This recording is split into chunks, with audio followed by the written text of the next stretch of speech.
राधे। दोस्तों, आजकल चर्चा में है हरीश राणा। साथियों, हरीश राणा केस क्या है, इसको हम इस वीडियो के माध्यम से समझेंगे। साथियों, हरीश राणा एक गाजियाबाद उत्तर प्रदेश का निवासी था। इनके पिता का नाम था अशोक राणा और इनकी माता का नाम था निर्मला राणा। साथियों, हरीश राणा पंजाब यूनिवर्सिटी से बीटेक कर रहा था। बीटेक करते दौरान तीसरे वर्ष में हरीश राणा एक हादसे के कारण चौथी मंजिल से, जो यूनिवर्सिटी की चौथी मंजिल थी, उससे गिर जाता है।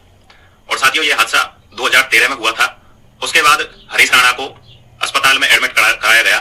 तभी से हरीश राणा लगातार 2026 तक कोमा में है। साथियों, 2023 तक लगातार इलाज कराने के कारण इनके पिता ने कोर्ट से इनकी इच्छा मृत्यु की ख्वाहिश रखी कि हमारे बच्चे को इच्छा मृत्यु दी जाए। साथियों, इच्छा मृत्यु क्या है, इसके बारे में हम समझते हैं। देखिए, इच्छा मृत्यु का मतलब होता है अपनी इच्छा से मृत्यु पाना। साथियों, जो इच्छा मृत्यु है, यह जैसे Netherlands, Australia, Spain, Canada, Belgium जैसे 11 से 18 देशों में यह लागू है। साथियों, इच्छा मृत्यु सबसे पहले नीदरलैंड ने लागू करी थी 2001 में। अब इच्छा मृत्यु दो प्रकार की होती है। एक होती है एक्टिव यूथेनेरिया और एक होता है पैसिव यूथेनेसिया। ये दो प्रकार की जो इच्छा मृत्यु है होती है।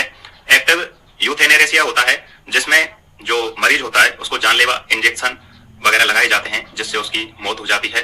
और जो पैसिव यूथेनेसिया होता है, उसमें क्या होता है, जो मरीज है उसकी जीवन रक्षा प्रणाली जैसे वेंटिलेटर वगैरह, लाइफ सपोर्टेड सिस्टम को हटा दिया जाता है और उसकी जो मौत है हो जाती है।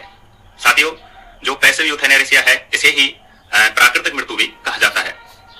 अब भारत में 2018 में सुप्रीम कोर्ट ने जो निष्क्रिय इच्छा मृत्यु है उसको ऐतिहासिक फैसला 11 मार्च 2026 को सुप्रीम कोर्ट की डबल बेंच, जिसमें जस्टिस जेपी पादरीवाला और केपी विश्वनाथन की जो बेंच थी, उसके द्वारा सुनाया गया है।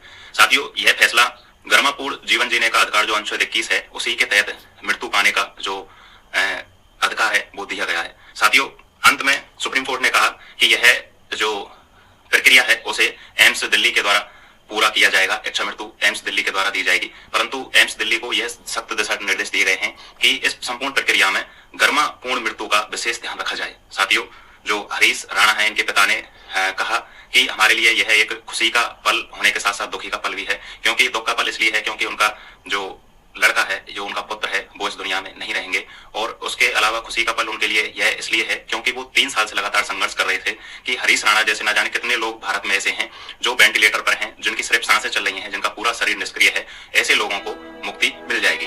तो इसी कारण से यह एक ऐतिहासिक फैसला है जो